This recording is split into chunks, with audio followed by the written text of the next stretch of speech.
അവർ അല്ലാഹുവിലും പ്രവാചകനിലും അദ്ദേഹത്തിന് അവതരിപ്പിക്കപ്പെട്ടതിലും വിശ്വസിച്ചിരുന്നുവെങ്കിൽ അവിശ്വാസികളെ ഉറ്റമിത്രങ്ങളായി സ്വീകരിക്കുമായിരുന്നില്ല. പക്ഷേ അവരിൽ അധിക പേരും ധിക്കാരികളാകുന്നു. ജനങ്ങളിൽ സത്യവിശ്വാസികളോട് ഏറ്റവും കടുത്ത ശത്രുതയുള്ളവർ യഹൂദരും ബഹുദൈവാരാധകരുമാണ് എന്ന് തീർച്ചയായും നിനക്ക് കാണാം. ഞങ്ങൾ ക്രിസ്ത്യാനികളാകുന്നു എന്ന് പറഞ്ഞവരാണ് ജനങ്ങളിൽ വെച്ച് സത്യവിശ്വാസികളോട് ഏറ്റവും അടുത്ത സൗഹൃദമുള്ളവർ എന്നും നിനക്ക് കാണാം. അവരിൽ മതപണ്ഡിതന്മാരും സന്യാസികളും ഉണ്ടെന്നതും അവർ അഹംഭാവം നടിക്കുന്നില്ല എന്നതുമാണ് അതിന് കാരണം. റസൂലിന് അവതരിപ്പിക്കപ്പെട്ടത് അവർ കേട്ടാൽ സത്യം മനസ്സിലാക്കിയതിന്റെ ഫലമായി അവരുടെ കണ്ണുകളിൽ നിന്ന് കണ്ണുനീർ ഒഴുകുന്നതായി നിനക്ക് കാണാം. അവർ പറയും, ഞങ്ങളുടെ രക്ഷിതാവേ, ഞങ്ങൾ വിശ്വസിച്ചിരിക്കുന്നു. അതിനാൽ സത്യസാക്ഷികളോടൊപ്പം ഞങ്ങളെയും നീ രേഖപ്പെടുത്തേണമേ. ഞങ്ങളുടെ രക്ഷിതാവ് സജ്ജനങ്ങളോടൊപ്പം ഞങ്ങളെ പ്രവേശിപ്പിക്കുവാൻ ഞങ്ങൾ മോഹിച്ചു കൊണ്ടിരിക്കെ ഞങ്ങൾക്കെങ്ങനെ അല്ലാഹുവിലും ഞങ്ങൾക്ക് വന്നുകിട്ടിയ സത്യത്തിലും വിശ്വസിക്കാതിരിക്കാൻ കഴിയും? അങ്ങനെ അവരീ പറഞ്ഞത് നിമിത്തം അല്ലാഹു അവർക്ക് താഴ്ഭാഗത്തുകൂടി അരുവികൾ ഒഴുകുന്ന സ്വർഗത്തോപ്പുകൾ പ്രതിഫലമായി നൽകി. അവരതിൽ നിത്യവാസികളായിരിക്കും. സദ്വൃത്തർക്കുള്ള പ്രതിഫലമത്രേ അത്. അവിശ്വസിക്കുകയും നമ്മുടെ തെളിവുകളെ തള്ളിക്കളയുകയും ചെയ്തവരാരോ അവരാകുന്നു നരകാവകാശികൾ. സത്യവിശ്വാസികളെ, അല്ലാഹു നിങ്ങൾക്ക് അനുവദിച്ചു തന്ന വിശിഷ്ട വസ്തുക്കളെ നിങ്ങൾ നിഷിദ്ധമാക്കരുത്. നിങ്ങൾ പരിധി ലംഘിക്കുകയും ചെയ്യരുത്. പരിധി ലംഘിക്കുന്നവരെ അല്ലാഹു ഒട്ടും ഇഷ്ടപ്പെടുകയില്ല. അല്ലാഹു നിങ്ങൾക്ക് നൽകിയതിൽ നിന്ന് അനുവദനീയവും വിശിഷ്ടവും ആയത് നിങ്ങൾ തിന്നുകൊള്ളുക. ഏതൊരുവനിലാണോ നിങ്ങൾ വിശ്വസിക്കുന്നത് ആ അല്ലാഹുവിനെ നിങ്ങൾ സൂക്ഷിക്കുകയും ചെയ്യുക. ബോധപൂർവമല്ലാത്ത നിങ്ങളുടെ ശപഥങ്ങളുടെ പേരിൽ അവൻ നിങ്ങളെ പിടികൂടുകയില്ല. എന്നാൽ നിങ്ങൾ ഉറപ്പിച്ചു ചെയ്ത ശപഥങ്ങളുടെ പേരിൽ അവൻ നിങ്ങളെ പിടികൂടുന്നതാണ്. അപ്പോൾ അത് ലംഘിക്കുന്നതിന്റെ പ്രായശ്ചിത്തം നിങ്ങൾ നിങ്ങളുടെ വീട്ടുകാർക്ക് നൽകാറുള്ള മധ്യനിരയിലുള്ള ഭക്ഷണത്തിൽ നിന്ന് 10 സാധുക്കൾക്ക് ഭക്ഷിക്കാൻ കൊടുക്കുകയോ, അല്ലെങ്കിൽ അവർക്ക് വസ്ത്രം നൽകുകയോ, അല്ലെങ്കിൽ ഒരു അടിമയെ മോചിപ്പിക്കുകയോ ആകുന്നു. ഇനി വല്ലവനും അതൊന്നും കിട്ടിയില്ലെങ്കിൽ 3 ദിവസം നോമ്പെടുക്കുകയാണ് വേണ്ടത്. നിങ്ങൾ സത്യം ചെയ്തു പറഞ്ഞാൽ നിങ്ങളുടെ ശപഥങ്ങൾ ലംഘിക്കുന്നതിനുള്ള പ്രായശ്ചിത്തമാകുന്നു അത്. നിങ്ങളുടെ ശപഥങ്ങളെ നിങ്ങൾ സൂക്ഷിച്ചുകൊള്ളുക. അപ്രകാരം അല്ലാഹു അവന്റെ വചനങ്ങൾ നിങ്ങൾക്ക് വിവരിച്ചു തരുന്നു, നിങ്ങൾ നന്ദിയുള്ളവരായിരിക്കാൻ വേണ്ടി. സത്യവിശ്വാസികളെ, മദ്യവും ചൂതാട്ടവും പ്രതിഷ്ഠകളും പ്രശ്നം വെച്ച് നോക്കാനുള്ള അമ്പുകളും പൈശാചികമായ മ്ലേച്ഛവൃത്തി മാത്രമാകുന്നു. അതിനാൽ നിങ്ങൾ അതൊക്കെ വർജിക്കുക, നിങ്ങൾക്ക് വിജയം പ്രാപിക്കാം. പിശാച് ഉദ്ദേശിക്കുന്നത് മദ്യത്തിലൂടെയും ചൂതാട്ടത്തിലൂടെയും നിങ്ങൾക്കിടയിൽ ശത്രുതയും വിദ്വേഷവും ഉളവാക്കുവാനും അല്ലാഹുവെ ഓർമ്മിക്കുന്നതിൽ നിന്നും നമസ്കാരത്തിൽ നിന്നും നിങ്ങളെ തടയുവാനും മാത്രമാകുന്നു. അതിനാൽ നിങ്ങൾ അവയിൽ നിന്ന് വിരമിക്കുവാനൊരുക്കമുണ്ടോ? നിങ്ങൾ അല്ലാഹുവേയും റസൂലിനെയും അനുസരിക്കുകയും ധിക്കാരം വന്നുപോകാതെ സൂക്ഷിക്കുകയും ചെയ്യുക. ഇനി നിങ്ങൾ പിന്തിരിഞ്ഞു കളയുകയാണെങ്കിൽ നമ്മുടെ ദൂതന്റെ ബാധ്യത വ്യക്തമായ രീതിയിൽ സന്ദേശമെത്തിക്കുക മാത്രമാണെന്ന് നിങ്ങൾ മനസ്സിലാക്കുക. വിശ്വസിക്കുകയും സൽക്കർമ്മങ്ങൾ പ്രവർത്തിക്കുകയും ചെയ്തവർക്ക് അവർ മുമ്പ് കഴിച്ചുപോയതിൽ കുറ്റമില്ല. അവർ അല്ലാഹുവെ സൂക്ഷിക്കുകയും വിശ്വസിക്കുകയും സൽപ്രവർത്തികളിൽ ഏർപ്പെടുകയും ചെയ്തിട്ടുണ്ടെങ്കിൽ, പിന്നീടും അവർ സൂക്ഷ്മത പാലിക്കുകയും വിശ്വാസത്തിൽ ഉറച്ചു നിൽക്കുകയും ചെയ്തിട്ടുണ്ടെങ്കിൽ, അതിനുശേഷവും അവർ സൂക്ഷ്മത പാലിക്കുകയും നല്ല നിലയിൽ വർത്തിക്കുകയും ചെയ്തിട്ടുണ്ടെങ്കിൽ, സദ്വൃത്തരെ അല്ലാഹു ഇഷ്ടപ്പെടുന്നു. സത്യവിശ്വാസികളെ, നിങ്ങളുടെ കൈകൾ കൊണ്ടും ശൂലങ്ങൾ കൊണ്ടും വേട്ടയാടി പിടിക്കാവുന്ന വിധത്തിലുള്ള വല്ല ജന്തുക്കളും മുഖേന അള്ളാഹു നിങ്ങളെ പരീക്ഷിക്കുക തന്നെ ചെയ്യും. അദൃശ്യമായ നിലയിൽ അള്ളാഹുവെ ഭയപ്പെടുന്നവരെ അവൻ വേർതിരിച്ചറിയാൻ വേണ്ടിയത്രേ അത്. വല്ലവനും അതിനുശേഷം അതിക്രമം കാണിച്ചാൽ അവന് വേദനയേറിയ ശിക്ഷയുണ്ടായിരിക്കും. സത്യവിശ്വാസികളെ, നിങ്ങൾ ഇഹ്റാമിലായിരിക്കെ വേട്ടമൃഗത്തെ കൊല്ലരുത്. നിങ്ങളിലൊരാൾ മനഃപൂർവ്വം അതിനെ കൊല്ലുന്ന പക്ഷം അവൻ കൊന്നതിന് തുല്യമെന്ന് നിങ്ങളിൽ നിന്നുള്ള 2 നീതിമാന്മാർ തീർപ്പ് കൽപ്പിക്കുന്ന കാലിയെ അഥവാ കാലികളെ കഅബത്തിങ്കൽ എത്തിച്ചേരേണ്ട ബലിമൃഗമായി നൽകേണ്ടതാണ്. അല്ലെങ്കിൽ പ്രായശ്ചിത്തമായി ഏതാനും അഗതികൾക്ക് ആഹാരം നൽകുകയോ അല്ലെങ്കിൽ അതിന് തുല്യമായി നോമ്പെടുക്കുകയോ ചെയ്യേണ്ടതാണ്. അവൻ ചെയ്തതിന്റെ ഭവിഷ്യത്ത് അവൻ അനുഭവിക്കാൻ വേണ്ടിയാണിത്. മുമ്പ് ചെയ്തു പോയതിന് അള്ളാഹു മാപ്പ് നൽകിയിരിക്കുന്നു. വല്ലവനും അത് ആവർത്തിക്കുന്ന പക്ഷം അള്ളാഹു അവന്റെ നേരെ ശിക്ഷാ നടപടി സ്വീകരിക്കുന്നതാണ്. അള്ളാഹു പ്രതാപിയും ശിക്ഷാ നടപടി കൈക്കൊള്ളുന്നവനുമാകുന്നു. നിങ്ങൾക്കും യാത്രാ സംഘങ്ങൾക്കും ജീവിത വിഭവമായിക്കൊണ്ട് കടലിലെ വേട്ട ജന്തുക്കളും സമുദ്രാഹാരവും നിങ്ങൾക്ക് അനുവദിക്കപ്പെട്ടിരിക്കുന്നു. നിങ്ങൾ ഇഹ്റാമിലായിരിക്കുമ്പോഴൊക്കെയും കരയിലെ വേട്ട ജന്തുക്കൾ നിങ്ങൾക്ക് നിഷിദ്ധമാക്കപ്പെടുകയും ചെയ്തിരിക്കുന്നു. ഏതൊരുവനിലേക്കാണോ നിങ്ങൾ ഒരുമിച്ച് കൂട്ടപ്പെടുന്നത് ആ അള്ളാഹുവെ നിങ്ങൾ സൂക്ഷിക്കുക. പവിത്ര ഭവനമായ കഅബയെയും യുദ്ധം നിഷിദ്ധമായ മാസത്തെയും അള്ളാഹു ജനങ്ങളുടെ നിലനിൽപ്പിന് ആധാരമാക്കിയിരിക്കുന്നു. അതുപോലെ തന്നെ കഅബത്തിങ്കലേക്ക് കൊണ്ടുപോകുന്ന ബലിമൃഗങ്ങളെയും അവയുടെ കഴുത്തിലെ അടയാളത്താലികളെയും അള്ളാഹു നിശ്ചയിച്ചിരിക്കുന്നു. ആകാശങ്ങളിലുള്ളതും ഭൂമിയിലുള്ളതും അള്ളാഹു അറിയുന്നുണ്ടെന്നും അള്ളാഹു ഏതു കാര്യത്തെപ്പറ്റിയും അറിവുള്ളവനാണെന്നും നിങ്ങൾ മനസ്സിലാക്കുവാൻ വേണ്ടിയത്രേ അത്. അള്ളാഹു കഠിനമായി ശിക്ഷിക്കുന്നവനാണെന്നും അള്ളാഹു ഏറെ പൊറുക്കുന്നവനും കരുണാനിധിയുമാണെന്നും നിങ്ങൾ മനസ്സിലാക്കുക. റസൂലിന്റെ മേൽ പ്രബോധന ബാധ്യത മാത്രമേയുള്ളൂ.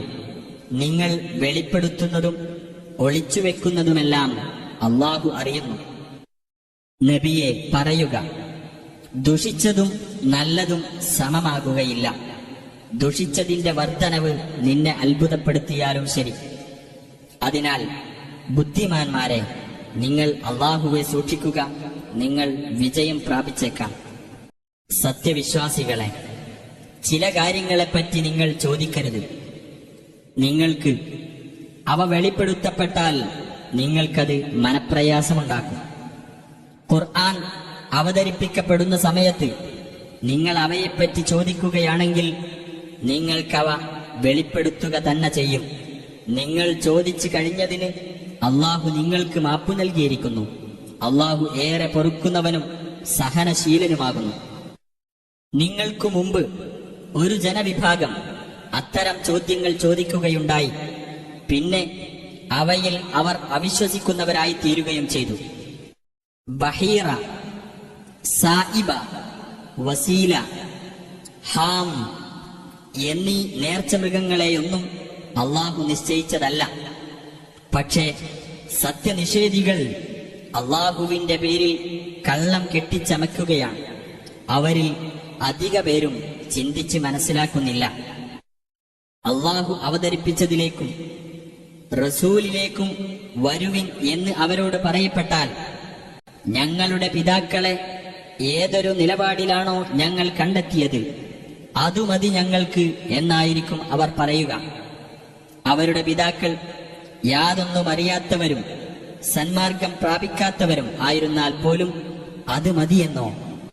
സത്യവിശ്വാസികളെ, നിങ്ങൾ നിങ്ങളുടെ കാര്യങ്ങൾ ശ്രദ്ധിച്ചുകൊള്ളുക. നിങ്ങൾ സന്മാർഗം പ്രാപിച്ചിട്ടുണ്ടെങ്കിൽ വഴിപിഴച്ചവർ നിങ്ങൾക്കൊരു ദ്രോഹവും വരുത്തുകയില്ല. അള്ളാഹുവിങ്കലേക്കത്രേ നിങ്ങളുടെയെല്ലാം മടക്കം. നിങ്ങൾ ചെയ്തുകൊണ്ടിരിക്കുന്നതിനെ പറ്റിയെല്ലാം അപ്പോൾ അവൻ നിങ്ങളെ വിവരമറിയിക്കുന്നതാണ്. സത്യവിശ്വാസികളെ, നിങ്ങളിൽ ഒരാൾക്ക് മരണമാസന്നമായാൽ വസിയ്യത്തിന്റെ സമയത്ത് നിങ്ങളിൽ നിന്നുള്ള നീതിമാന്മാരായ രണ്ടുപേർ നിങ്ങൾക്കിടയിൽ സാക്ഷ്യം വഹിക്കേണ്ടതാണ്. ഇനി നിങ്ങൾ ഭൂമിയിലൂടെ യാത്ര ചെയ്യുന്ന സമയത്താണ് മരണവിപത്ത് നിങ്ങൾക്ക് വന്നെത്തുന്നതെങ്കിൽ വസിയ്യത്തിന് സാക്ഷികളായി നിങ്ങളല്ലാത്തവരിൽപ്പെട്ട രണ്ടുപേരായാലും മതി. നിങ്ങൾക്ക് സംശയം തോന്നുകയാണെങ്കിൽ അവരെ രണ്ടുപേരെയും നമസ്കാരം കഴിഞ്ഞതിന് ശേഷം നിങ്ങൾ തടഞ്ഞു നിർത്തണം. എന്നിട്ടവർ അള്ളാഹുവിന്റെ പേരിൽ ഇപ്രകാരം സത്യം ചെയ്ത് പറയണം: ഈ സത്യം മറച്ചുവെക്കുന്നതിന് പകരം യാതൊരു വിലയും ഞങ്ങൾ വാങ്ങുകയില്ല. അത് അടുത്ത ഒരു ബന്ധുവെ ബാധിക്കുന്ന കാര്യമായാൽ പോലും അള്ളാഹുവിനു വേണ്ടി ഏറ്റെടുത്ത സാക്ഷ്യം ഞങ്ങൾ മറച്ചുവെക്കുകയില്ല. അങ്ങനെ ചെയ്താൽ തീർച്ചയായും ഞങ്ങൾ കുറ്റക്കാരിൽപ്പെട്ടവരായിരിക്കും. ഇനി ആ രണ്ടു സാക്ഷികൾ കുറ്റത്തിന് അവകാശികളായിട്ടുണ്ട് എന്ന് തെളിയുന്ന പക്ഷം, കുറ്റം ചെയ്തിട്ടുള്ളത് ആർക്കെതിരിലാണോ അവരിൽപ്പെട്ട പരേതനോട് കൂടുതൽ ബന്ധമുള്ള മറ്റു രണ്ടുപേർ അവരുടെ സ്ഥാനത്ത് സാക്ഷികളായി നിൽക്കണം. എന്നിട്ട് അവർ രണ്ടുപേരും അള്ളാഹുവിന്റെ പേരിൽ ഇപ്രകാരം സത്യം ചെയ്ത് പറയണം: തീർച്ചയായും ഞങ്ങളുടെ സാക്ഷ്യമാകുന്നു ഇവരുടെ സാക്ഷ്യത്തെക്കാൾ സത്യസന്ധമായിട്ടുള്ളത്. ഞങ്ങൾ ഒരു അന്യായവും ചെയ്തിട്ടില്ല. അങ്ങനെ ചെയ്താൽ തീർച്ചയായും ഞങ്ങൾ അക്രമികളിൽപ്പെട്ടവരായിരിക്കും. സാക്ഷികൾ മുറ പോലെ സാക്ഷ്യം വഹിക്കുന്നതിന് അതാണ് കൂടുതൽ അനുയോജ്യമായിട്ടുള്ളത്. തങ്ങൾ സത്യം ചെയ്തതിനു ശേഷം അനന്തരാവകാശികൾക്ക് സത്യം ചെയ്യാൻ അവസരം നൽകപ്പെടുമെന്ന് സാക്ഷികൾക്ക് പേടിയുണ്ടാകുവാനും അതാണ് കൂടുതൽ ഉപകരിക്കുക. നിങ്ങൾ അള്ളാഹുവെ സൂക്ഷിക്കുകയും അവന്റെ കൽപ്പനകൾ ശ്രദ്ധിക്കുകയും ചെയ്യുക. ധിക്കാരികളായ ആളുകളെ അള്ളാഹു നേർവഴിയിലാക്കുകയില്ല. അള്ളാഹു ദൂതന്മാരെ ഒരുമിച്ച് കൂട്ടുകയും നിങ്ങൾക്ക് എന്തു മറുപടിയാണ് കിട്ടിയത് എന്ന് ചോദിക്കുകയും ചെയ്യുന്ന ദിവസം അവർ പറയും: ഞങ്ങൾക്ക് യാതൊരു അറിവുമില്ല, നീയാണ് അദൃശ്യകാര്യങ്ങൾ നന്നായി അറിയുന്നവൻ. ഈസായോട് അള്ളാഹു പറഞ്ഞ സന്ദർഭം ശ്രദ്ധേയമാകുന്നു. മറിയമിന്റെ മകനായ ഈസ തൊട്ടിലിൽ വെച്ചും മധ്യവയസ്കനായിരിക്കെയും നീ ജനങ്ങളോട് സംസാരിക്കവേ പരിശുദ്ധാത്മാവ് മുഖേന നിനക്ക് ഞാൻ പിൻബലം നൽകിയ സന്ദർഭത്തിലും ഗ്രന്ഥവും ജ്ഞാനവും തൗറാത്തും ഇഞ്ചീലും നിനക്ക് ഞാൻ പഠിപ്പിച്ചു തന്ന സന്ദർഭത്തിലും എന്റെ അനുമതിപ്രകാരം കളിമണ്ണ് കൊണ്ട് നീ പക്ഷിയുടെ മാതൃകയിൽ രൂപപ്പെടുത്തുകയും എന്നിട്ട് നീ അതിൽ ഊതുമ്പോൾ എന്റെ അനുമതിപ്രകാരം അത് പക്ഷിയായി തീരുകയും ചെയ്യുന്ന സന്ദർഭത്തിലും എന്റെ അനുമതിപ്രകാരം ജന്മന കാഴ്ചയില്ലാത്തവനെയും പാണ്ഡുരോഗിയെയും നീ സുഖപ്പെടുത്തുന്ന സന്ദർഭത്തിലും എന്റെ അനുമതിപ്രകാരം നീ മരണപ്പെട്ടവരെ പുറത്തു കൊണ്ടുവരുന്ന സന്ദർഭത്തിലും നീ ഇസ്രായേൽ സന്തതികളുടെ അടുത്ത് വ്യക്തമായ തെളിവുകളുമായി ചെന്നിട്ട് അവരിലെ സത്യനിഷേധികൾ ഇത് പ്രത്യക്ഷമായ മാരണം മാത്രമാകുന്നു എന്ന് പറഞ്ഞ അവസരത്തിൽ നിന്നെ അപകടപ്പെടുത്തുന്നതിൽ നിന്ന് അവരെ ഞാൻ തടഞ്ഞ സന്ദർഭത്തിലും ഞാൻ നിനക്കും നിന്റെ മാതാവിനും ചെയ്തു തന്ന അനുഗ്രഹം ഓർക്കുക. നിങ്ങൾ എന്നിലും എന്റെ ദൂതനിലും വിശ്വസിക്കൂ എന്ന് ഞാൻ ഹവാരികൾക്ക് ബോധനം നൽകിയ സന്ദർഭത്തിലും അവർ പറഞ്ഞു: ഞങ്ങൾ വിശ്വസിച്ചിരിക്കുന്നു, ഞങ്ങൾ മുസ്ലിങ്ങളാണെന്നതിന് നീ സാക്ഷ്യം വഹിച്ചുകൊള്ളുക. ഹവാരികൾ പറഞ്ഞ സന്ദർഭം ശ്രദ്ധിക്കുക. മറിയമിന്റെ മകനായ ഈസ, ആകാശത്തുനിന്ന് ഞങ്ങൾക്ക് ഒരു ഭക്ഷണത്തളിക ഇറക്കിത്തരുവാൻ നിന്റെ രക്ഷിതാവിന് സാധിക്കുമോ? അദ്ദേഹം പറഞ്ഞു: നിങ്ങൾ വിശ്വാസികളാണെങ്കിൽ അള്ളാഹുവെ സൂക്ഷിക്കുക. അവർ പറഞ്ഞു: ഞങ്ങൾക്കതിൽ നിന്ന് ഭക്ഷിക്കുവാനും അങ്ങനെ ഞങ്ങൾക്ക് മനസ്സമാധാനമുണ്ടാകുവാനും താങ്കൾ ഞങ്ങളോട് പറഞ്ഞത് സത്യമാണെന്ന് ഞങ്ങൾക്ക് ബോധ്യമാകുവാനും ഞങ്ങൾ അതിന് ദൃക്സാക്ഷികളായി തീരുവാനുമാണ് ഞങ്ങൾ ആഗ്രഹിക്കുന്നത്. മറിയമിന്റെ മകൻ ഈസ പറഞ്ഞു: ഞങ്ങളുടെ രക്ഷിതാവായ അള്ളാഹുവേ, ഞങ്ങൾക്ക് നീ ആകാശത്തുനിന്ന് ഒരു ഭക്ഷണത്തളിക ഇറക്കി തരേണമേ. ഞങ്ങൾക്ക് ഞങ്ങളിലെ ആദ്യത്തിലുള്ളവനും അവസാനത്തിലുള്ളവനും ഒരു പെരുന്നാളും നിന്റെ പക്കൽ നിന്നുള്ള ഒരു ദൃഷ്ടാന്തവുമായിരിക്കണം അത്. ഞങ്ങൾക്ക് നീ ഉപജീവനം നൽകുകയും ചെയ്യണമേ. നീ ഉപജീവനം നൽകുന്നവരിൽ ഏറ്റവും ഉത്തമനാണല്ലോ. അല്ലാഹു പറഞ്ഞു, ഞാൻ നിങ്ങൾക്കത് ഇറക്കിത്തരാം. എന്നാൽ അതിനുശേഷം നിങ്ങളിൽ ആരെങ്കിലും അവിശ്വസിക്കുന്ന പക്ഷം ലോകരിൽ ഒരാൾക്കും ഞാൻ നൽകാത്ത വിധമുള്ള കടുത്ത ശിക്ഷ അവന് നൽകുന്നതാണ്. അല്ലാഹു പറയുന്ന സന്ദർഭവും ശ്രദ്ധിക്കുക. മറിയമിന്റെ മകൻ ഈസ, അല്ലാഹുവിന് പുറമെ എന്നെയും എന്റെ മാതാവിനെയും ദൈവങ്ങളാക്കിക്കൊള്ളുവിൻ എന്ന് നീയാണോ ജനങ്ങളോട് പറഞ്ഞത്? അദ്ദേഹം പറയും, നീ എത്ര പരിശുദ്ധൻ! എനിക്ക് പറയാൻ യാതൊരു അവകാശവുമില്ലാത്തത് ഞാൻ പറയാവതല്ലോ. ഞാൻ അത് പറഞ്ഞിരുന്നെങ്കിൽ തീർച്ചയായും നീ അത് അറിഞ്ഞിരിക്കുമല്ലോ. എന്റെ മനസ്സിലുള്ളത് നീ അറിയും, നിന്റെ മനസ്സിലുള്ളത് ഞാൻ അറിയില്ല. തീർച്ചയായും നീ തന്നെയാണ് അദൃശ്യകാര്യങ്ങൾ അറിയുന്നവൻ. നീ എന്നോട് കൽപ്പിച്ച കാര്യം, അഥവാ എന്റെയും നിങ്ങളുടെയും രക്ഷിതാവായ അല്ലാഹുവെ നിങ്ങൾ ആരാധിക്കണം എന്ന കാര്യം മാത്രമേ ഞാൻ അവരോട് പറഞ്ഞിട്ടുള്ളൂ. ഞാൻ അവർക്കിടയിൽ ഉണ്ടായിരുന്നപ്പോഴൊക്കെ ഞാൻ അവരുടെ മേൽ സാക്ഷിയായിരുന്നു. പിന്നീട് നീ എന്നെ പൂർണ്ണമായി ഏറ്റെടുത്തപ്പോൾ നീ തന്നെയായിരുന്നു അവരെ നിരീക്ഷിച്ചിരുന്നവൻ. നീ എല്ലാ കാര്യത്തിനും സാക്ഷിയാകുന്നു. നീ അവരെ ശിക്ഷിക്കുകയാണെങ്കിൽ തീർച്ചയായും അവർ നിന്റെ ദാസന്മാരാണല്ലോ. നീ അവർക്ക് പുറത്തു കൊടുക്കുകയാണെങ്കിൽ നീ തന്നെയാണല്ലോ പ്രതാപിയും യുക്തിമാനും. അല്ലാഹു പറയും, ഇത് സത്യവാൻമാർക്ക് തങ്ങളുടെ സത്യസന്ധത പ്രയോജനപ്പെടുന്ന ദിവസമാകുന്നു. അവർക്ക് താഴ്ഭാഗത്തുകൂടി അരുവികൾ ഒഴുകുന്ന സ്വർഗത്തോപ്പുകളുണ്ട്. അവരതിൽ നിത്യവാസികളായിരിക്കും. അവരെപ്പറ്റി അല്ലാഹു തൃപ്തിപ്പെട്ടിരിക്കുന്നു. അവർ അവനെപ്പറ്റിയും തൃപ്തിപ്പെട്ടിരിക്കുന്നു. അതത്രേ മഹത്തായ വിജയം. ആകാശങ്ങളുടെയും ഭൂമിയുടെയും അവയിലുള്ളതിന്റെയും ആധിപത്യം അല്ലാഹുവിനത്രേ. അവൻ ഏത് കാര്യത്തിനും കഴിവുള്ളവനാകുന്നു.